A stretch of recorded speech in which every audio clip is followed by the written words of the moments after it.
안녕하세요. 1인 출판사 창업 A부터 Z까지 두 번째 시간 리치케이 북스의 김진양입니다. 반갑습니다.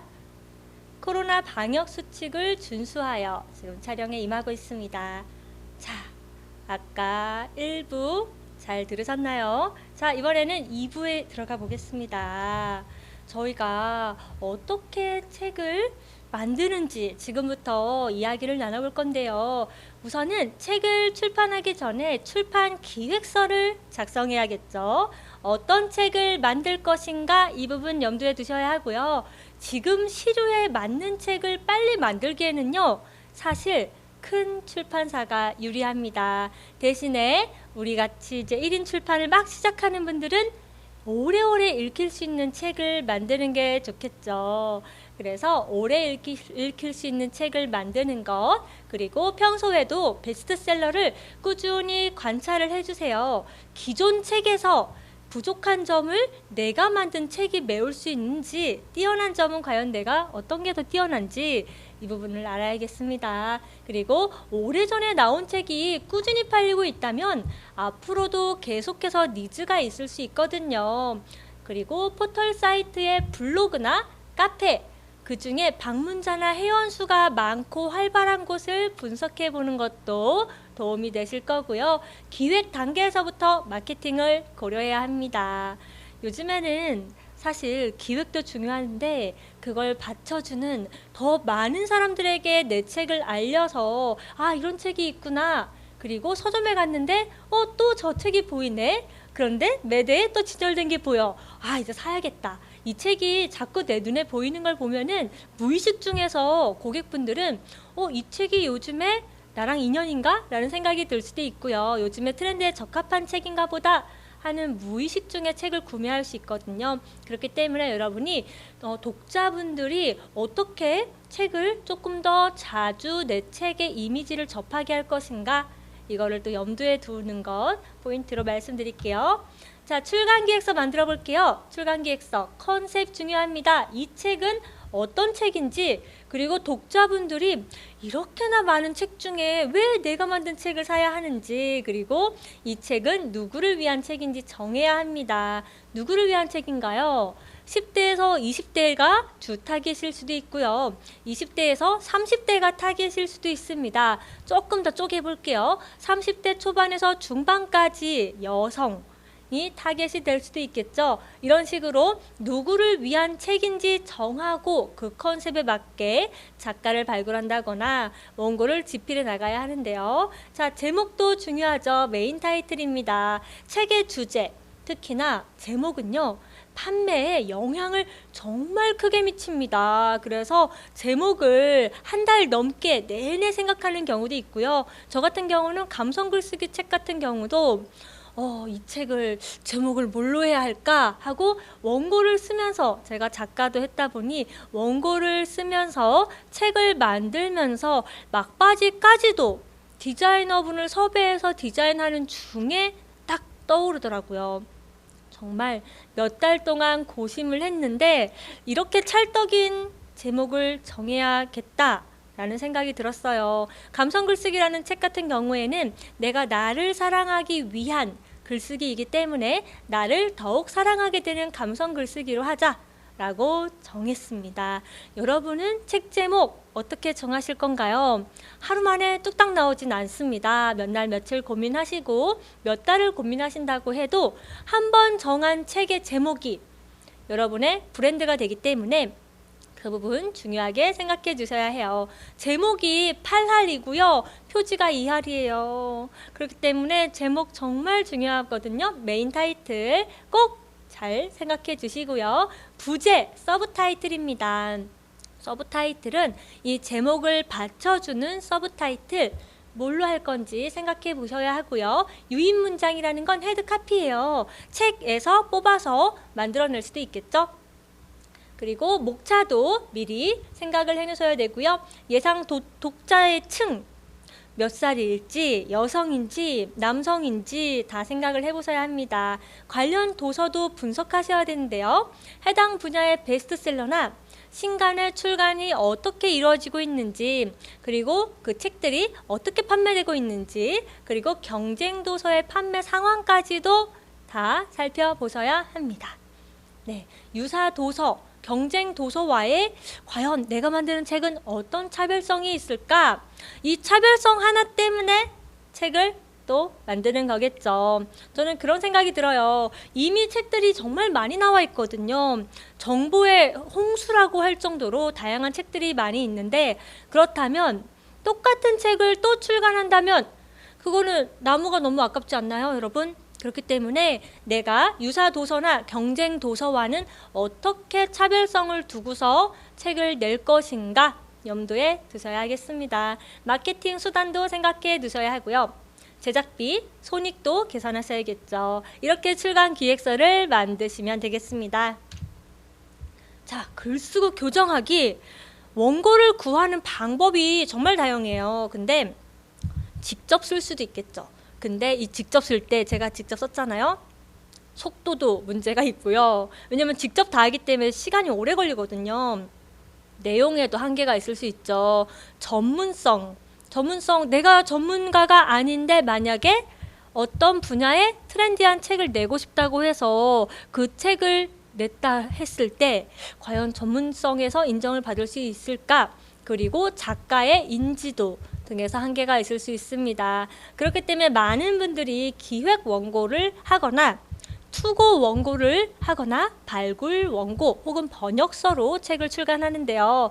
기획 원고는요, 해당 분야, 내가 생각하고 있는 그 분야에 글을 쓸 수 있는 저자를 찾아서 집필을 의뢰하는 것입니다. 이렇게 하면은 저자분에게 인세와 계약비가 나가겠죠. 이것도 출판사 입장에서 한번 생각해 봐야 할 것 같아요. 투고 원고, 책을 냈더니 저희 출판사에 이메일 주소가 있거든요. 그쪽으로 투고를 해주는 분들이 있으시더라고요. 투고 원고, 그리고 이미 글을 쓴 사람에게 원고를 받아 검토하는 게 투고 원고입니다. 원고를 받아서 이 원고가 마음에 든다면 어떻게 기획을 할 것인가를 보고서 검토할 수 있고요. 발굴 원고는요, 블로그나 카페나 신문이나 잡지에 있는 글을 모아서 출간하는 겁니다. 안정성이 있겠죠. 번역서, 외국 도서는 번역해서 출판하는데요. 최근에 베스트셀러를 보면은 외서가 꽤 많이 차지하고 있습니다. 그래서 저도 최근에는 번역서에 좀 관심이 있어요. 외국 도서 중에 어떤 책을 출간하면 좋을지 계속해서 보고 있습니다. 네, 외국 도서 어떻게 이루어지는지 또 알려드릴게요. 그리고 글 쓰고 교정할 때 저자를 찾는 방법도 알려드릴게요. 제일 좋은 거는요, 베스트셀러 작가를 탐색해서 원고를 받는 건데, 그 베스트셀러 작가분들이 과연 우리에게 원고를 줄까요? 안 주시겠죠. 왜냐하면 이미 베스트셀러 작가이기 때문에 큰 출판사에서 제안을 많이 받았을 수 있거든요. 그럴 경우에는 우선은 연락을 취해서 어떻게 하면 되냐면, 저자 주변에 좋은 저자가 될 분들이 많이 있을 수 있어요. 그래서 책을 출간하고 싶어 하거나 의향이 있는 분을 소개해 주세요 라고 해서 소개를 받을 수 있겠죠. 그리고 평소에 저자 리스트를 구축해 놔야 합니다. 그 중에 한 가지 방법은 세미나나 강연회에 참석하는 거고요. SNS에서 영향력이 있는 인플루언서 분들을 눈여겨서 보는 것. 그래서 저자 리스트에다가 구축해 놓는 거예요. 원고 검토 기준. 이 부분 중요하게 또 말씀드리는데요. 전달하려고 하는 메시지가 분명한지, 그리고 독자가 원하는 것을 이 글에서 얻을 수 있는가, 그리고 글이 적확하게 빠르게 전개되고 있는가, 그리고 이 글이 어린아이가 읽어도 이해될 수 있게 쉽게 잘 쓰여져 있는가, 이렇게 4가지 명심해서 원고를 검토해 주세요.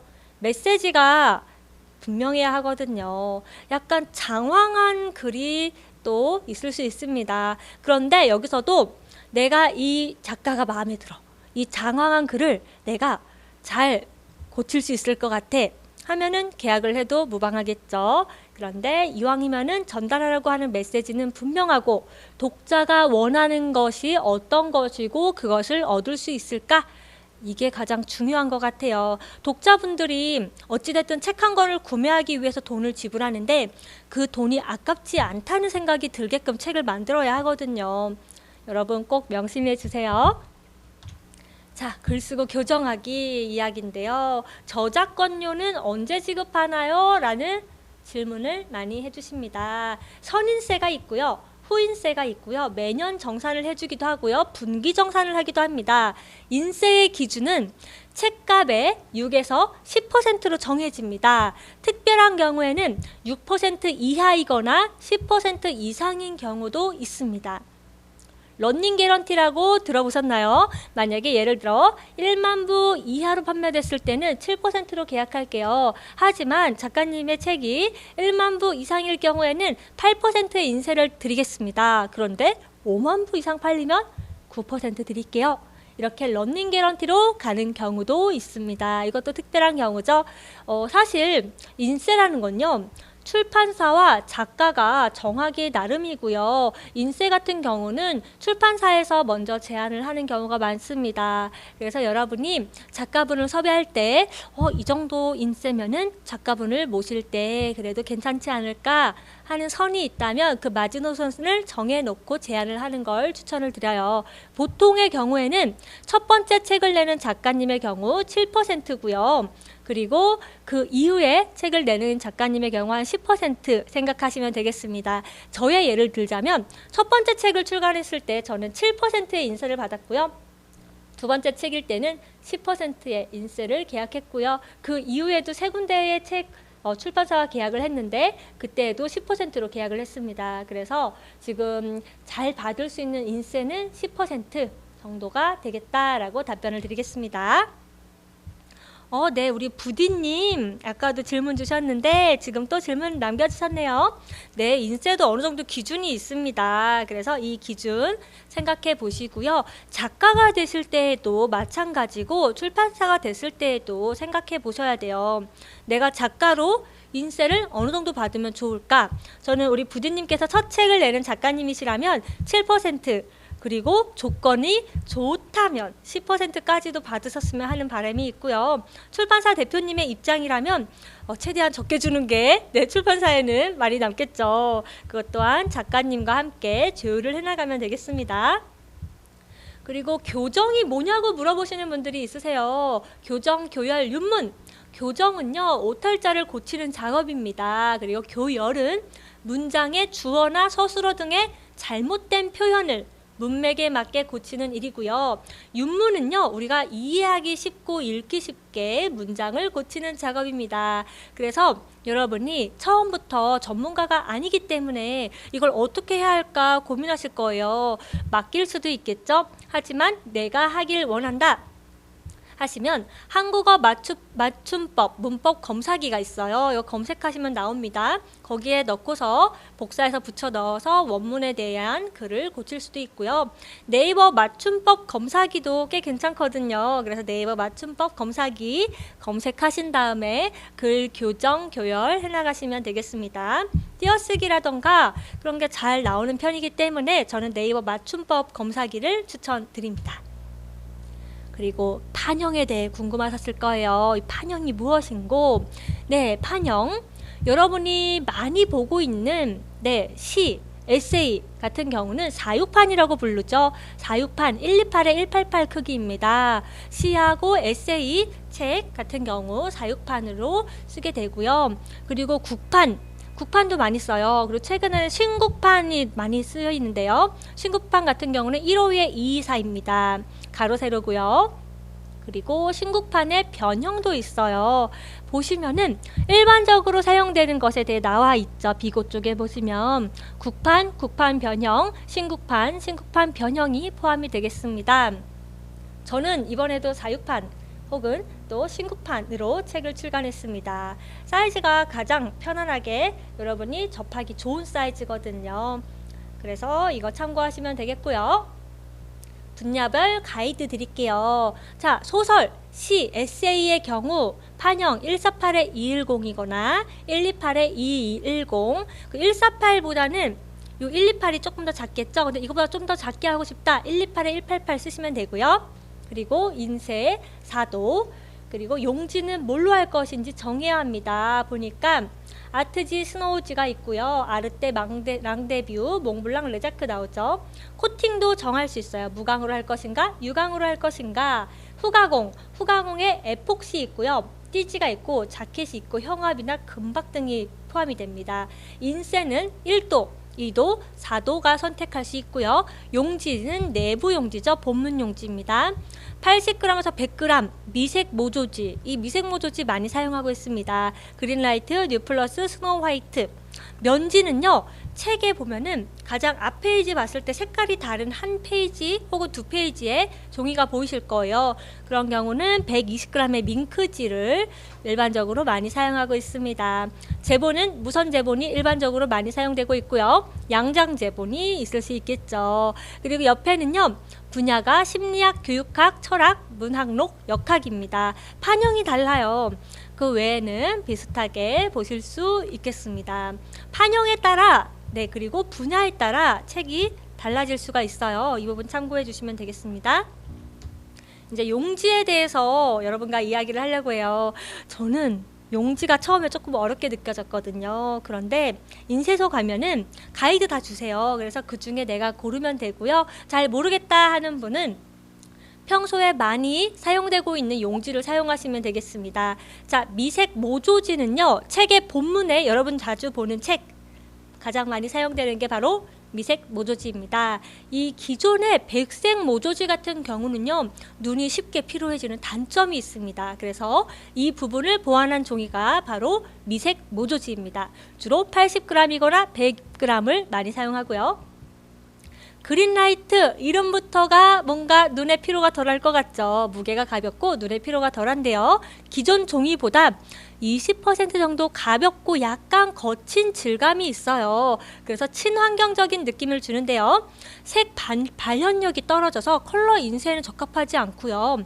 소설책이나 텍스트 위주의 책을 제작할 때 사용합니다. 그래서 여러분 보고 계신 그 소설책, 텍스트가 많죠? 그런 책의 종이는 그린라이트를 많이 사용하고 있다는 점.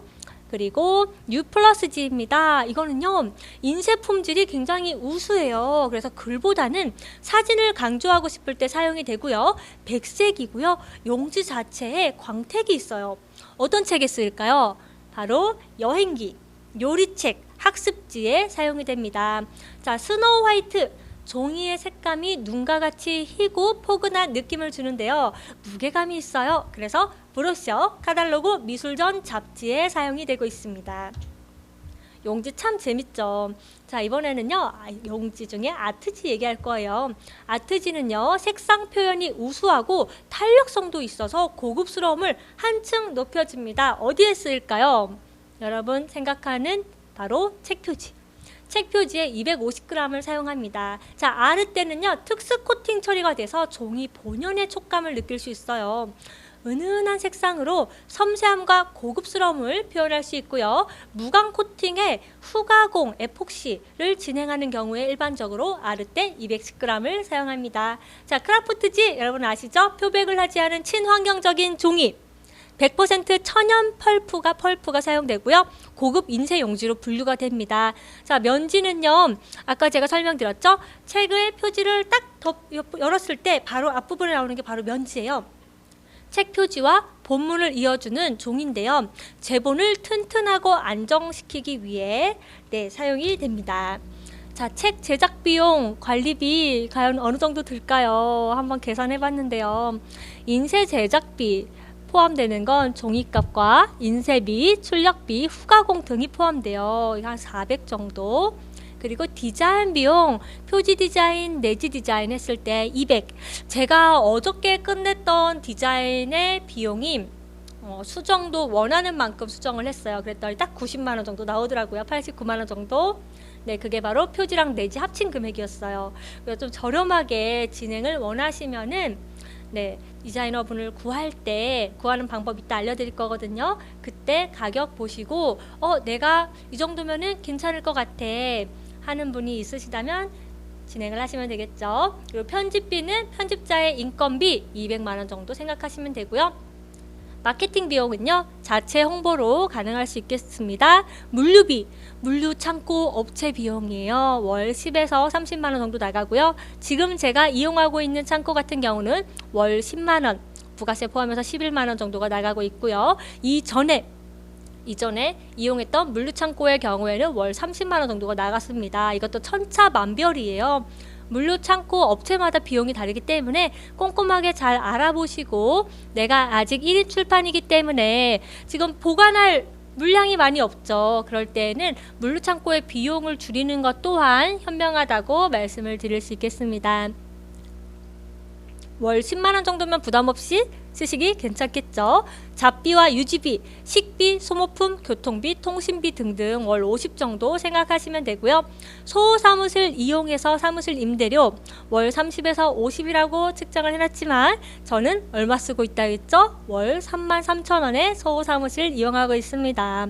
이렇게 비용을요, 관리비나 이런 것들을 좀 줄여나가는 것부터가 시작인 것 같아요. 이 창업이라는 건 제가 생각해 봤더니 돈을 많이 버는 것, 사업 수완이 좋아서 돈을 많이 버는 것도 중요하지만 우선은 나가는 지출 비용을 최대한 줄이는 게 그게 남는 거더라고요. 지출을 줄였을 때 그때부터 남더라고요. 그래서 여러분이 아낄 수 있는 방법들도 제가 지금 알려드리고 있으니까요. 적극적으로 활용하시면 좋겠습니다. 자, 책 만들어지는 과정 보여드릴게요. 원고가 입수됐어요. 교정, 교열, 윤문을 봅니다. 이때 제목과 저자 이름, 문구나 추천사를 생각해 보시고요. ISBN을 발급받고요. 판권 페이지 작성을 하고요. 표지 디자인과 본문 편집 디자인 들어가고요. 디자인 시안이 검토됐어요. 그러면 인쇄소로 넘어가겠죠. 인쇄소에서는요, 인쇄가 끝나고 나면 후가공이 들어갑니다. 에폭시, 형압, 금박이 포함이 되고요. 재본소로 가서 재책이 됩니다. 그리고 창고에 입고가 되면 이때 서점에 유통이 됩니다. 그래서 창고를 먼저 계약을 해야 된다는 점도 생각하셔야 돼요. 자, 디자이너 구하는 거 어떻게 구하나요? 많이 물어보세요. 디자이너 소개해주세요. 이런 말씀도 많이 주시는데요. 저 같은 경우는 네이버 카페에 꿈꾸는 책공장을 이용했습니다. 제가 올린 글이에요. 단행본 디자이너 찾습니다. 이렇게 올렸는데요. 누군가가요, 좋은 디자이너나 편집자를 안다고 해도 소개해주지 않아요. 제가 겪었습니다. 소개받기 어렵거든요. 왜냐하면 본인이 그 사람을 통해서 일해야 하기 때문에 우리가 직접 구하는 게 더 빠를 수 있어요. 그래서 이메일 주소 남겨놓고 하면은 연락이 와요. 그 포트폴리오를 보고서 여러분이 금액과 포트폴리오가 내가 원하는 정도다 하는 분이 있다면 작업을 하시면 되겠습니다. 네, 디자이너분 제가 지금까지 한 4분 정도 작업을 해봤는데요. 마음 맞는 분 찾는 게 사실 쉽진 않긴 하거든요. 그래도 그게 또 과정에 필요한 부분이 아닌가라는 생각이 들어요. 자, 이 디자인 시안, 저의 감성 글쓰기 책의 디자인 시안입니다. 이렇게 시안이 3가지에서 4가지 정도가 나와요. 보통 한 3개 정도 주시거든요. 원래는 첫 번째 시안으로 책을 출간하려고 했는데요. 저는 이것도 이벤트를 했습니다. 여러분 온라인에 보시면 페이스북이나 블로그나 인스타에 작가가 될 분들 혹은 출판사 대표님들이 올리시는 게 있어요. 이 표지 이미지를 올려놓으시고 이렇게 디자이너분에게 받았는데 이 3가지 중에 여러분 어떤 디자인이 가장 예쁜가요? 라는 질문을 많이 보셨을 거예요. 저 또한 그 이벤트를 진행을 했고요. 많은 분들께서 3번 디자인을 의견을 주셨습니다. 그래서 3번에 열쇠 부분을 홀로그램 박을 쳐서 3번 디자인으로 확정을 했어요.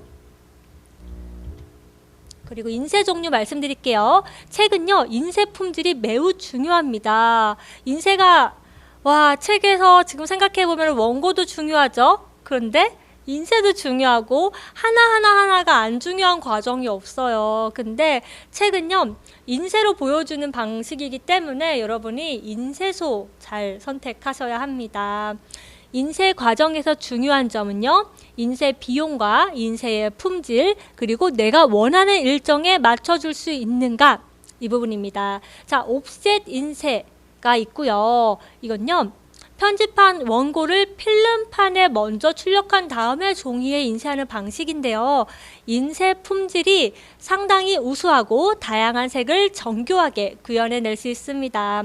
그리고 좋은 점은요, 옵셋 인쇄의 경우에는 표면이 거친 종이에도 선명하게 인쇄가 가능합니다. 다량을 인쇄하기에 적합하기 때문에 비용과 시간을 절감할 수가 있습니다.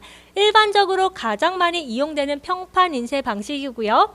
전단, 카탈로그, 소책자 등을 제작하는 데 이용됩니다. 자, 마스터 인쇄. 인쇄물을 필름으로 출력하고 재판하는 과정 바로 생략해요. 생략하고 레이저 프린터로 직접 인쇄된 원고를 특수 재질의 종이, 인쇄판에 촬영해서 인쇄하는 방식입니다. 인쇄의 속도는 빠르지만 아까 말씀드렸던 옵셋 인쇄에 비해서 정교함이 떨어져요. 그래서 다양한 색을 표현하는데 어려움이 있습니다. 보통은요, 1도라는 건 검은 색깔을 말하거든요. 먹색으로 적은 부수의 책이나 전단지나 논문 등을 인쇄할 때 사용합니다. 자, POD 출판. 제가 어제 출간한 책은요, POD 출판을 활용했습니다. 주문형 출판 서비스고요. 여러분이 만약에 인쇄비도 부담이 되고 제작비도 부담이 된다, 창고비도 부담이 된다, 그러면 POD 출판 서비스를 한번 이용해 보시는 걸 추천을 드릴게요. 왜냐하면 이거는 책이 주문이 됐을 때 만들어지는 서비스거든요. 대신에 소량 생산이기 때문에 책값이 비싸다는 단점도 있습니다. 하지만 처음에 제작할 때 제작 단가를 낮추기 위해서는 POD 출판을 잘 활용하시는 것 또한 하나의 방법이 될 수 있겠죠. 자, 별색에 대해서 말씀드릴게요. 별색이 뭘까요? 본문이요, 2도 이상인 경우에 검은색 이외로 우리가 다른 색이 추가로 인쇄가 되는데 이때 우리가 정확한 색을 지정해 줘야 합니다. 색상표에서 DIC 숫자 또는 팬톤 숫자 번호로 알려주면은 정확하게 인쇄가 될 수 있겠죠. 자, 인쇄 색도 과연 뭘까요? 1도, 계속 1도, 2도, 4도라고 말씀을 드렸는데 1도는요, 먹으로만 인쇄가 되는데 한 가지 색으로만 인쇄를 하고요. 검은색 잉크를 사용은 하지만 농도가 조절이 돼요. 그래서 회색까지 표현이 가능합니다. 주로 문학처럼 텍스트 위주의 책을 제작할 때 사용이 되고요. 2도는 먹과 아까 얘기했던 색 하나를 추가로 해서 인쇄하는 방식입니다. 두 가지 색으로 인쇄가 되고요. 2도 인쇄도 꽤 괜찮아요. 2도로도 많이들 하거든요. 그래서 대부분 검은색 잉크를 기본으로 두고요. 다른 색 한 개를 추가로 지정합니다. 두 색을 혼합해서 정말 다양한 색을 만들 수 있거든요. 본문 안에 중요한 내용을 강조하고 싶을 때 사용을 하고요. 우리가 시중에 유통되는 책을 가장 많이 볼 수 있는 게 바로 2도 인쇄입니다. 자, 4도 인쇄, 파랑색, 빨강색, 노란색, 검정색 이 네 가지 색을 조합해서 모든 색상을 구현할 수 있습니다. 사진이 주를 이루는 여행기나 요리책 등에 많이 사용이 됩니다. 자, 여기까지 우리가 책에 대한 종이와 인쇄에 대해서 얘기를 했고요. 이제 후가공에 대해서 말씀을 드릴 거예요. 후가공도 종류가 다양한데요. 여러분이 알아야 될 부분만 딱딱 말씀드릴게요. 자, 무광 코팅. 코팅을 왜 하냐고 물어볼 수 있어요. 코팅은요, 우리가 긁힘, 오염 등으로부터 책을 보호하기 위해서 코팅을 하는데요. 무광 코팅 같은 경우는 빛이 반사가 되지 않아요. 그래서 코팅 여부를 육안으로 확인하기는 어렵지만 부드럽고 무게감이 있어서 고급스러운 느낌을 줍니다. 출판물에 가장 많이 사용되는 방법이고요. 저도 무광 코팅을 추천을 드립니다. 유광 코팅, 표지를 광택이 있는 얇은 막으로 코팅을 한 거고요. 그리고 코팅 여부를 바로 확인할 수 있을 정도로 빛을 반사해서 반짝반짝거려요. 가볍고 산뜻한 느낌을 주고요. 색감이 쨍한 경우 그것을 표현할 때에도 적합합니다. 월간지 등 책의 수명이 길지 않고 경쟁사가 많은 책에 주로 사용이 됩니다. 왜 그럴까요? 쨍한 색감을 표현하는 데 적합하고 빛을 반사해 반짝반짝거리죠? 그렇기 때문에 경쟁사가 많은 책에 주로 사용이 된다는 점. 자, 에폭시가 뭘까요? 에폭시. 여러분 책 보시면은 여기 볼록 튀어나와서 반짝이는 효과가 있는 게 있어요. 그 입체감이 있는 그게 바로 에폭시인데요. 특정 특정한 곳에만 약품을 묻혀서 유광을 코팅하는 방식입니다. 네, 볼록 튀어나오면서 반짝이는 효과를 주거든요. 그래서 입체감을 눈으로 확인하고 매끄러운 감촉도 느낄 수 있고요. 보통은 책의 제목이나 표지에서 강조하고 싶은 부분에 사용이 되고 있습니다. 자, 띠지는요, 책 표지 하단에 둘러싼 가늘고 긴 종이가 바로 띠지예요. 표지에 다 싣지 못한 광고 문구, 부연 설명을 넣을 때 사용된다는 점, 그 띠지를 잘 활용하면 좋지만 이 띠지가요, 와, 이게 또 반품이 많이 들어옵니다, 여러분. 띠지 넣으면은 단점이 띠지가 찢어지는 경우가 있어요. 그럴 때 서점으로부터 반품이 들어오기 때문에 최근 트렌드는요, 띠지처럼 보이게끔 아예 디자인을 해서 띠지가 아닌데 띠지처럼 표지 디자인을 하는 경우도 있거든요. 이 방법도 좋은 방법이니 네, 반품을 줄일 수 있는 방법이에요. 이것도 한번 생각해 보시면 좋겠습니다. 그리고 후가공의 종류 중에는 자켓, 책 표지의 일부 혹은 전체를 감싸는 종이에요. 띠지와 비슷한 기능을 하지만 실제 표지와 약간 다른 디자인적인 요소를 가미해서 다른 책과 좀 더 색다른 느낌을 주고 싶을 때 사용이 되고요. 형압, 말 그대로 종이를 눌러서 입체적인 효과를 주는 방식입니다. 종이를 위로 눌러서 돌출되도록 하는 이렇게 엠보 형압이 있고요. 종이를 밑으로 눌러서 안으로 들어가게 하는 디고 형압이 있습니다. 네, 박이 있는데요. 박은 표지에 따로 금색, 은색 혹은 녹색, 적색, 홀로그램 등 다양한 색박을 부착하는 방식이에요. 저 같은 경우는 감성 글쓰기 책에 홀로그램 박을 활용했습니다. 이게 좋은 점은 서점에 가거나 했을 때 책이 예뻐 보여요. 반짝반짝거리거든요. 그래서 박을 좀 비용이 추가가 되긴 하지만 잘 활용한다면 눈에 띄는 책의 디자인을 얻을 수 있다. 명심해 주시고요.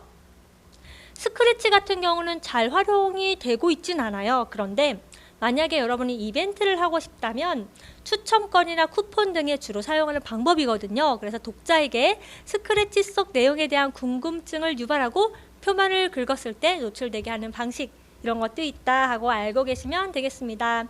자, 인쇄 감리 꼭 가셔야 되거든요, 여러분. 근데 보통 작가가 됐을 때, 저는 작가일 때 감리를 가보진 않았어요. 왜냐하면 출판사에서 다 알아서 해주시거든요. 근데 되도록이면 인쇄 감리, 이제 출판사 대표이기 때문에 직접 가서 발로 뛰고 눈으로 보는 게 좋겠죠. 우선 첫 번째, 표지가 제대로 나왔는가 보셔야 하고요. 인쇄의 농도가 맞는지.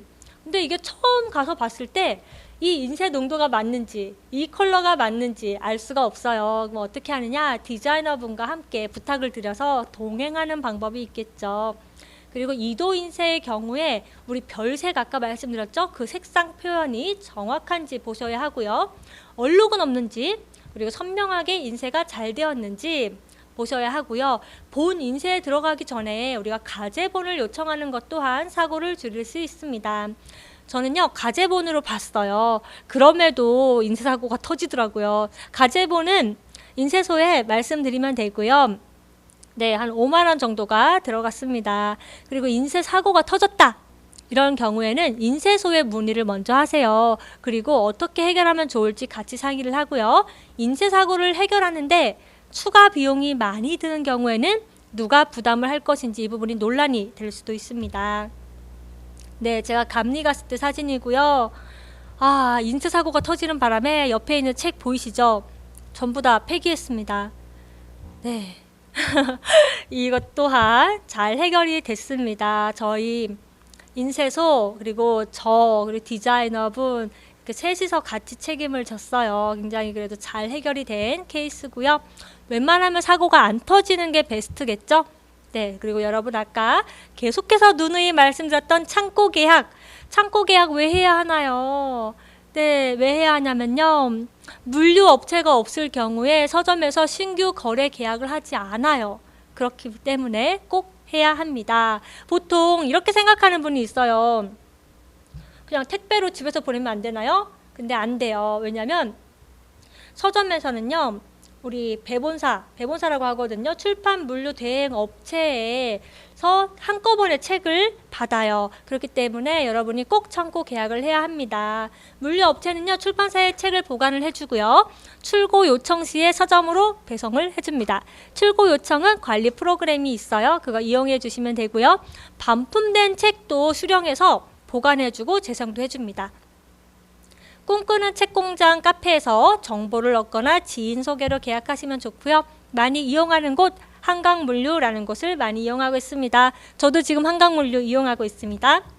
그리고 판권 페이지 기재 방법, 책 본문 맨 뒤쪽 또는 앞쪽을 보면은 책 제목, 저자 정보 기재한 페이지가 있죠. 이게 바로 판권 페이지입니다. 그래서 보시면 제가 최근에 출간한 책입니다. 여기 초판 1세 언제 발행이 됐는가, 펴낸이는 누군가, 지은이, 펴낸 곳, 등록번호, 출판 등록은 언제 했는가, 주소, 팩스, 이메일, 값과 ISBN까지 들어갑니다. 자, 이거 잘 입력을 해주시면 되고요. 모르시겠다 싶으시면 지금 옆에 있는 책 앞부분 한번 열어보시면 되겠습니다.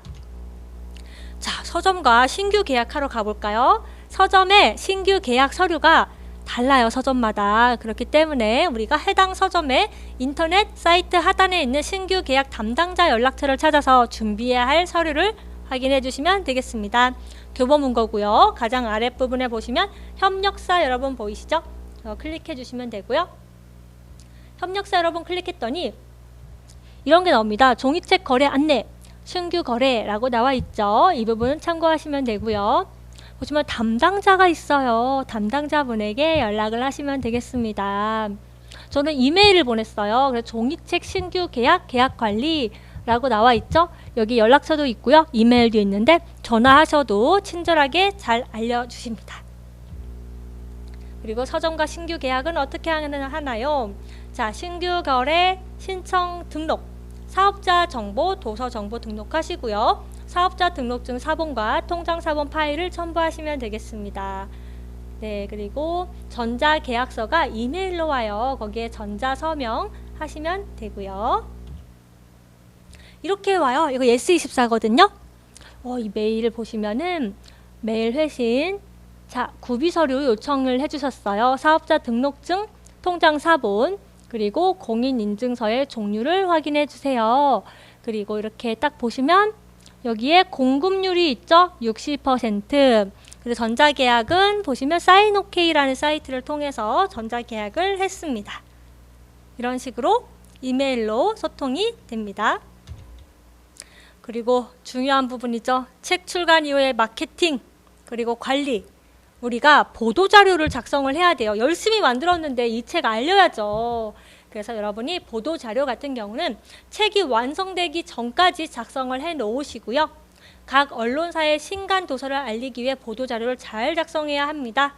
보시면 도서명과 가격, 판형과 책 사이즈, 페이지 등등등 이미지까지 참고해 주시면 되고요. 보도자료를 각 언론사에 배포해 주는 업체가 있어요.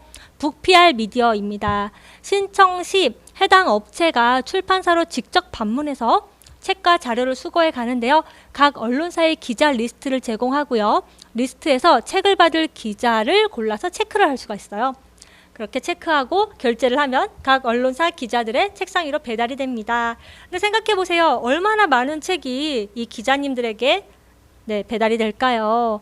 그 중에서 살아남아서 내 책이 기사에 실리려면 보도자료 작성 잘해야겠죠. 그 이전에는 책을 잘 만들어야겠고요. 그렇다면 보도자료 어떻게 작성해야 할까요? 보도자료라는 건요, 언론사의 기자분들이 기사화하기 위한 자료입니다. 그렇기 때문에 기자분들이 쓰기 쉽게끔 작성이 되어야 하고요. 이때 다른 출판사의 보도자료를 많이 참고해 주시고요. 중요한 거는 이 책의 칭찬만 늘어놓지 말 것. 이슈를, 최근 이슈도 있죠? 이슈를 짚어주고 기사에서 인용하기 쉬운 형태로 작성을 하시면 되겠습니다. 언론사의 성향에 따라서 보도자료도 따로 작성해서 보내는 출판사도 있을 정도거든요. 여러분도 성향을 파악을 하신 다음에 작성하실 때 참고하시면 좋겠죠. 그래서 제가 검색을 해봤어요. 제가 28 구두를 고쳐 신을 시간이라는 첫 책이 나왔을 때 보도자료가 정말 많이 나왔거든요. 덕분에 네이버 메인이나 다음 메인도 장식할 수 있었는데요. 이렇게 사이트마다 전부 다 다르게 기사가 나간 걸 확인할 수 있습니다. 그러면 우리가 신간 마케팅은 어떻게 할 것인가? 자, 신문기사는요, 최근에는 신문 매체의 영향력이 줄어서 기사화가 되어도 많은 판매가 되지는 않는다고 해요. PPL 같은 경우는요, TV 예능 프로그램, 드라마에 소개된 경우 판매량이 급증하기는 하지만 금액이 부담될 수 있겠죠. 그래서 우리가 할 수 있는 건 북트레일러, 짧은 동영상을 제작해서 유튜브나 인스타에 올리거나 광고를 돌려서 판매 유도할 수 있고요. 최근에는 카드뉴스를 통한 마케팅이 가성비가 좋아서 활성화되고 있습니다. 그러면 카드뉴스 어디서 만드나요? 여러분, 크몽 아시죠? 크몽에서 디자이너분 구해서 만드시면 되겠습니다. 그리고 홍보하는 방법인데요. 도서 이벤트, 책을 무료로 나눠주고 인터넷 서점에 서평을 작성하도록 유도할 수 있겠죠. 서평 카페 중에 유명한 곳이 북카페에 책과 콩나무라는 곳이 있어요. 이곳에 한번 들어가 보시고요. 그리고 사은품을 제공하는 이벤트가 있고요. 저자 출간 기념회. 요즘에는 오프라인 이벤트가 어렵죠. 그렇기 때문에 온라인으로 줌으로 하는 행사 가능하겠죠. 그 부분도 생각해 보시면 되겠고요. 네이버 책 문화에 노출 가능합니다. 네이버 포스트 시리즈 작성해서 네이버 책 문화에 노출되게 하시면 되겠습니다. 자, 주문서예요. 저희 거의 끝을 향해 달려가고 있네요. 제가 직접 받은 내용을 지금 캡처해서 넣은 건데요. 이렇게 주문서가 들어옵니다. 이메일로 보시면 예스24가 물류센터가 2개죠. 파주와 대구의 물류센터인데, 자, 봅시다. 6월 1일 날 책 제목, 그리고 파주 3권, 대구에 2권. 그래서 상품수 나와 있고요. 담당자 명도 명시가 되어 있습니다. 이거를 서점에 납품을 하면 되는데요. 어떻게 하느냐? 그 창고마다 사용하고 있는 프로그램이 있어요. 그 프로그램에서 발주를 넣으시면 되겠습니다.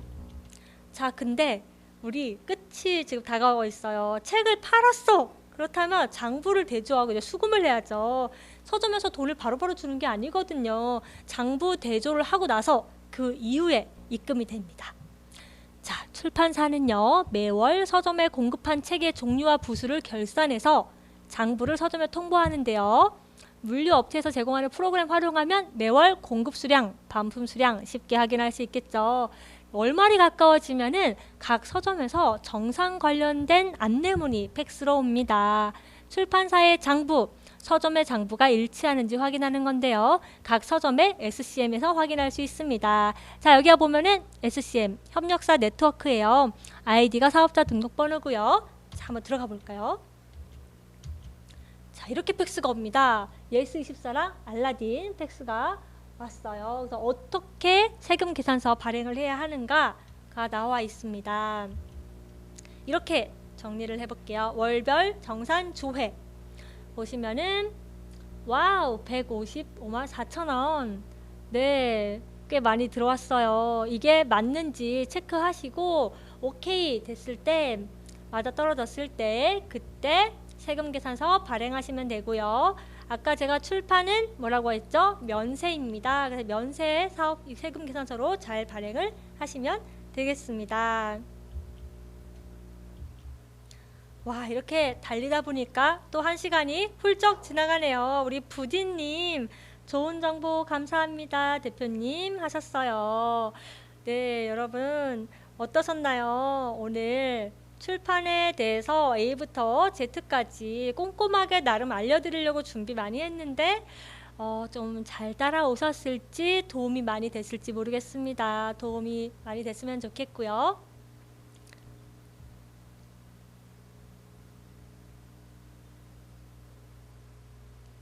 혹시 질문이 있으시다면 Q&A 보내주시면 되겠습니다. 지금 질문이 없으셔도 나중에 댓글로 남겨주시면 제가 댓글에 대한 답변을 드리도록 할게요.